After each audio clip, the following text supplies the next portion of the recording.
Dear student, हम लोग आज क्लास 10th का ट्रिग्नोमेट्री पर डिस्कशन करने जा रहे हैं। तो देखते हैं कि ट्रिग्नोमेट्री क्या है। मेरे ख्याल से इसके पहले भी आप लोग स्कूल में पढ़ चुके हैं, फिर भी इसको एक बार और पढ़िए, इसको रिविजन क्लास समझ के, ठीक है। तो देखते हैं ट्रिग्नोमेट्री है क्या। ट्रिग्नोमेट्री ये बोलता है दो पार्ट से, ट्रिग्नोमेट्री दो वर्ड से बना है, trigo plus metry. Trigo plus no को हम लोग छोड़ देते हैं, ट्रिगो प्लस मेट्री। ट्रिगो मतलब ट्रायंगल और मेट्री मतलब मेजरमेंट। ये ट्रिग्नोमेट्री का मतलब होता है ट्रायंगल की मेजरमेंट के बारे में स्टडी करना। और मेजरमेंट में भी हम लोग बोलते हैं ट्रायंगल, इसमें हम लोग केवल राइट एंगल ट्रायंगल लेते हैं, राइट एंगल्ड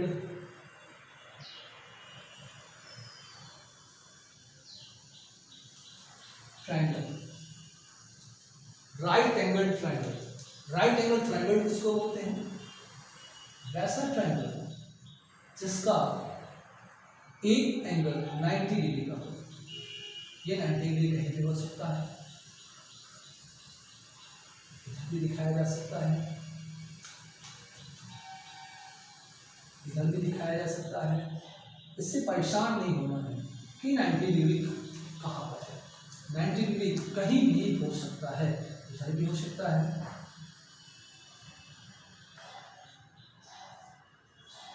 इधर भी 90 डिग्री हो सकता है। मतलब 90 डिग्री केवल एक होना चाहिए। ये सारा राइट एंगल है, एक 90 डिग्री। और किसी भी ट्रायंगल में एक से ज़्यादा 90 डिग्री का एंगल नहीं होता, ये ध्यान रखना। होगा तो एक ही 90 डिग्री होगा, नहीं तो नहीं होगा। तो यहाँ पर ट्रिग्नोमेट्री में हम लोग वैसे ही ट्रायंगल के बारे में पढ़ते हैं जिसका एक एंगल 90 डिग्री का हो, मतलब राइट एंगल ट्रायंगल हो। अब राइट एंगल ट्रायंगल में फिर हमारे पास आते हैं, जैसे ही हमारे पास ट्रायंगल आया, राइट एंगल ट्रायंगल तो होगा ही, लेकिन जैसे ही हमारे पास ट्रायंगल आया तो ट्रायंगल के थोड़ा पार्ट्स के बारे में देखते हैं। ट्रायंगल का कितना पार्ट्स होता है? ट्रायंगल का मेनली 3 पार्ट्स हैं। देयर आर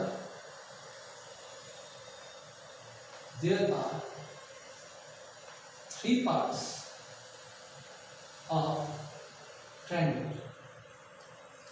कौन कौन सा? फर्स्ट एंगल, अगर इसका नाम दे ए बी सी, तो फर्स्ट है एंगल। अब एंगल 3 होता है, कौन कौन सा? तो देख लो, एंगल ए मतलब इसको बोलते हैं एंगल ए, या इसी को बोलेंगे, पढ़ने का तरीका पहले सी को उठाओ या बी को उठाओ, इसको बीच में, तो बी ए सी, बी ए सी। फिर दूसरा एंगल बी, बी का मतलब है A B C, angle A B C. फिर तीसरा एंगल सी, एंगल सी का मतलब है B C A, angle B C ए।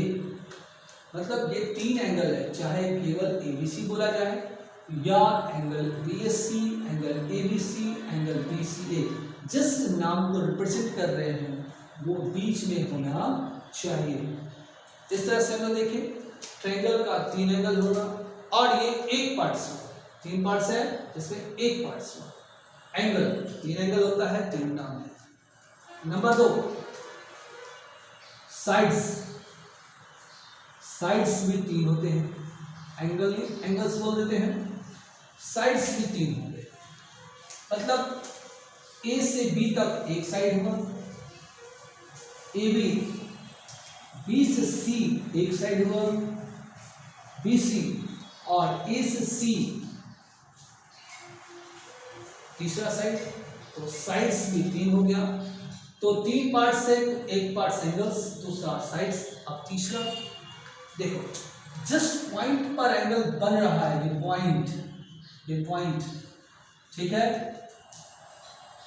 यहां पर एक पॉइंट, यहां पर एक पॉइंट, या हम लोग ऐसा बोल सकते हैं दो साइड जहां पर आकर ज्वाइंट हो रहा है, वो ज्वाइंट एक पॉइंट है, उस ज्वाइंट को हम वर्टिसेस बोलते हैं। वर्टिसेस, ये नाम पहली बार सुन रहे होंगे, वर्टिसेस यानी joining point of two sides is called vertices. अगर कोई पूछे वर्टिसेस किसको बोलेंगे तो joining point of two sides of triangle है तो ट्रायंगल, रेक्टेंगल होगा तो रेक्टेंगल, इज कॉल्ड वर्टिसेस। ठीक है, वर्टेक्स हो और इसका प्लूरल वर्टिसेस। अब वर्टिसेस भी तीन है, एक खुद एक है, बी खुद एक है और सी एक है। यहां ध्यान देने वाली बात, वर्टिसेस तीन, ए बी और सी। ठीक है, ये हमारा तीन पार्ट्स हो गया, एंगल्स, साइड्स, वर्टिसेस। ठीक है, अब थोड़ा सा ध्यान देना है, हमेशा कंफ्यूजन होते रहता है। कंफ्यूजन क्या होता है, ये वर्टिसेस ए लिखा हुआ है, एंगल में ए लगा हुआ है, यहाँ जो वर्टिसेस है इसमें कोई साइन नहीं है, केवल ए लिख दिया गया है, यहाँ एंगल का साइन है, तब ये दोनों डिफर करेगा। एंगल का साइन है तो एंगल बन गया, और कुछ साइन नहीं, केवल ए लिखा हुआ है, मतलब वो पॉइंट के बारे में बोला जा रहा है, वर्टिसेस ए।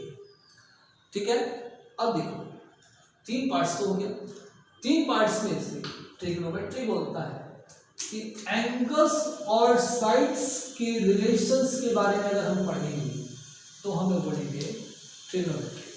ट्रायंगल तो है तो ट्रायंगल का तीनों पार्ट से लेते हैं, ट्रायंगल का एंगल और साइड का रिलेशन, इसका मतलब है relation between sides and angles is called trigonometry.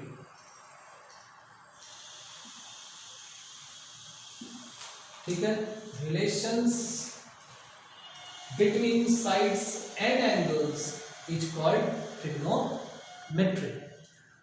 अब वर्टिसेस छूट गया, हमारे सिलेबस में कोऑर्डिनेट ज्योमेट्री बनता है। कोऑर्डिनेट ज्योमेट्री भी ट्रायंगल के बारे में ही होता है, लेकिन वहां ये वर्टिसेस को लेंगे। अगर वर्टिसेस के बारे में पढ़ना चालू करेंगे that will be coordinate geometry. Coordinate geometry हो जाएगा तो वर्टिसेस आ जाएगा, और ट्रिग्नोमेट्री होगा तो एंगल और साइड्स आ जाएगा। ठीक है, अब देखते हैं, ये तो हमारा ट्रायंगल और ट्रिग्नोमेट्री का इंट्रोडक्शन था। अब देखते हैं ट्रिग्नोमेट्री में हम लोग क्या क्या पार्ट्स पढ़ रहे हैं, तो देखते हैं।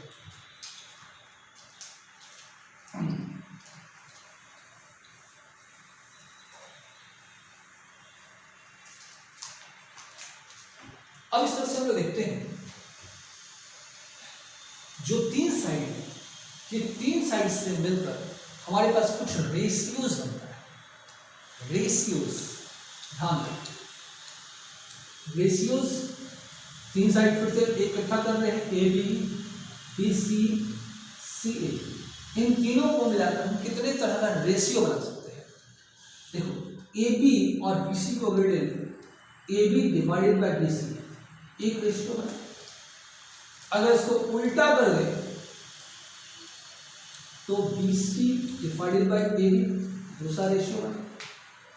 फिर अगर बी सी और सी ए को लेते हैं, B C divided by C A, इसको उल्टा करके C A divided by B C.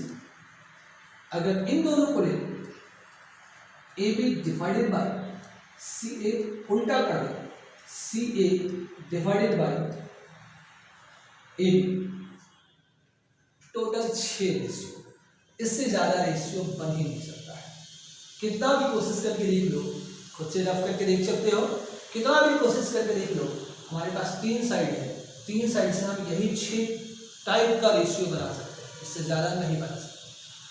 अगर ये 6 टाइप का रेशियो बनाते हैं तो ट्रिगोनोमेट्री में 6 टॉपिक बनता है, 6 टर्म्स बनता है। अब इसके बारे में लोग बोलेंगे, बताएंगे 6 टर्म्स है क्या। अब यहाँ इसके पहले हम लोग ये जो साइड लिए हैं, ये 3 साइड है, इन साइड का भी अपना एक नाम है, उस साइड का नाम लिखते हैं। सबसे पहले जैसे ही हम ट्रायंगल को लेते हैं तो ट्रायंगल में एक 90 डिग्री होगा, 90 डिग्री से सामने जो भी साइड होगा, 90 डिग्री के सामने जो भी साइड होगा उसको हम हाइपोटेनियस बोलेंगे। ठीक है, हाइपोटेनियस। 90 डिग्री के सामने जो साइड होगा उसको हम हाइपोटेनियस बोलेंगे। इसका मतलब AC is equal to hypotenuse, यानी इसको हम स्मॉल h से रिप्रेजेंट करेंगे। ठीक है, अब देखो बच गया 2 एंगल। अब जब हम काम करते हैं तो एंगल को खुद या क्वेश्चन में दिया होता है किस एंगल से काम करना है, किसी एक एंगल से काम किया जाता है। तो जिस एंगल से काम करना है, अगर हम ए से काम करना चालू करते हैं, क्या काम करना है आगे बताएंगे हम लोग। ए से काम करते हैं तो ए के आगे हम थीटा लेते हैं, तो थीटा के सामने जिस एंगल से काम करना है उस एंगल के सामने जो साइड आएगा इसको हम परपेंडिकुलर बोलेंगे, परपेंडिकुलर। ठीक है, जिस एंगल से काम करना है उसके सामने जो साइड है उसका नाम परपेंडिकुलर हुआ। और जो बच गया, 2 बच गया, एक हाइपोटेनियस हो गया, परपेंडिकुलर हो गया, जो बच गया वो बेस हो जाएगा।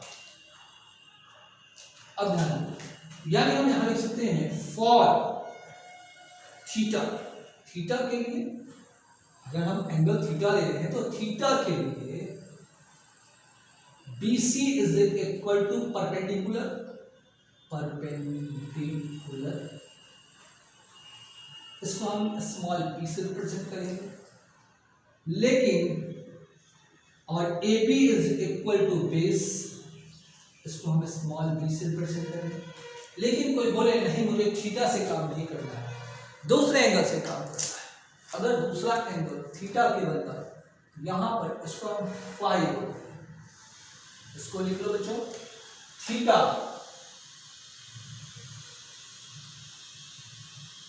और फाई।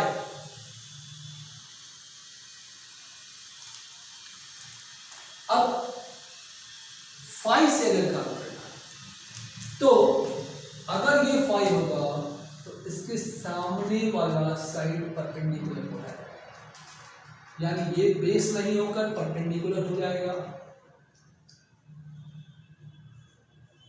और बचा हुआ बेस हो जाएगा। तो हम बोल सकते हैं कि फॉर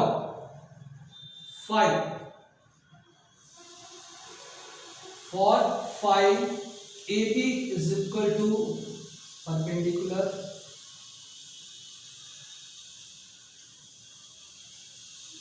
और BC is equal to base,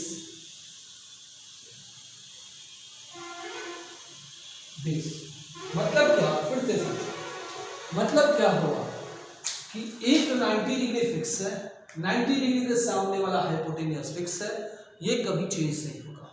लेकिन एंगल बच गया 2 90 डिग्री के अलावा, तो हमको पहले सोचना है किस एंगल से काम करें। जिस एंगल से काम करेंगे उसके सामने वाले साइड को परपेंडिकुलर बोलेंगे।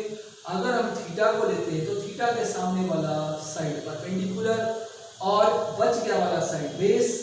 लेकिन अगर फाई लेते हैं तो फाई के सामने वाला परपेंडिकुलर और बचा हुआ बेस। ठीक है, तो हम लोग देख रहे थे कि हमारे पास 6 रेशियो हो रहा है।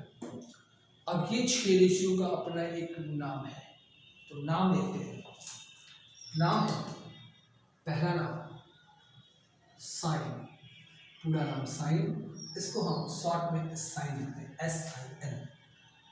दूसरा नाम कॉसाइन, शॉर्ट में इसको कॉस लिखते हैं। तीसरा नाम टेंसेंट, टेंसेंट इसका शॉर्ट में टेन लिखते हैं। अब देखो 3 लाइन से बना, अब याद रखने का तरीका भी है, साइन कॉस 10, साइन कॉस 10। अब इसी को उल्टा करते हैं, जैसे हम लोग रेशियो में उल्टा करते हैं वैसे इसको भी उल्टा करते हैं। तो साइन का उल्टा नंबर 4 में, कॉस का उल्टा नंबर 5 में और टेन का उल्टा नंबर 6। तो साइन के उल्टे को कोसेकेंट बोलते हैं, यानी कॉसेक, SEC। कॉसाइन के उल्टा को सेकेंड बोलते हैं, सेकेंड, शॉर्ट में सेक। और टेंजेंट के उल्टा को कोटेंजेंट बोलते हैं, उसको शॉर्ट में कॉट बोलते हैं। वहां 6 रेशियो 6 नाम, ठीक है। अब कौन सा रेशियो का कौन सा नाम है तो देखो, इसको याद रखने के लिए हम लोग को अभी जो नाम दिए परपेंडिकुलर, हाइपोटेनियस, बेस, इससे कनेक्ट करना पड़ता है। तो साइन को याद रखो, साइन का मतलब होता है perpendicular divided by hypotenuse, hypotenuse को स्मॉल h, परपेंडिकुलर को स्मॉल p, बेस को स्मॉल b। तो perpendicular divided by hypotenuse. Cos को बोलते हैं, देखो 2 यूज हो गया, परपेंडिकुलर हाइपोटेनियस, तीसरा बच गया तो base divided by hypotenuse. Ten hypotenuse को हटा देंगे, perpendicular divided by base, perpendicular divided by base. अभी क्या पता है, कोसेकेंट साइन का उल्टा है, कॉसिक साइन का उल्टा है, तो इसको उल्टा कर दो, पास उल्टा कर दो, p divided by h divided bye p, उल्टा हो गया। सेक कॉस का उल्टा है, इसको उल्टा करो, h divided by b। Cot tan का उल्टा है, तो tan को उल्टा करो, b डिवाइडेड बाय p। ये हो गया हमारा रेशियो। अब इसको हम ट्रायंगल पर ऐसे ही सेट करते जाएंगे, ये हमारा फॉर्मूला बना। अब इस फॉर्मूला को थोड़ा सा याद करने का एक तरीका दिखाते हैं।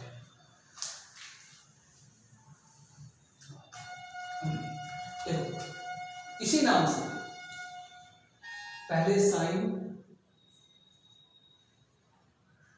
फिर कॉस, फिर टेन।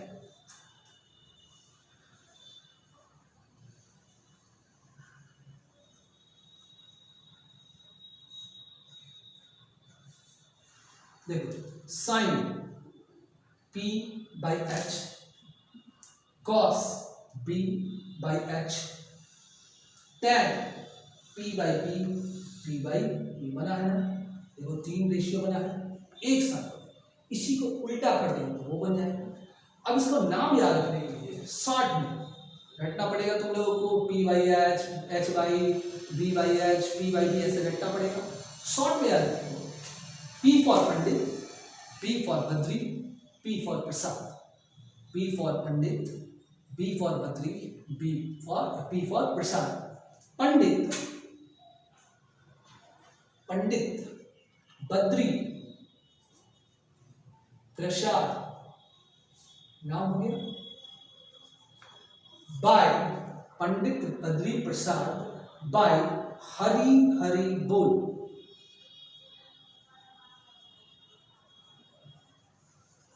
अगर ये नाम याद कर लोगे तो सारा फॉर्मूला अपने आप याद हो जाएगा।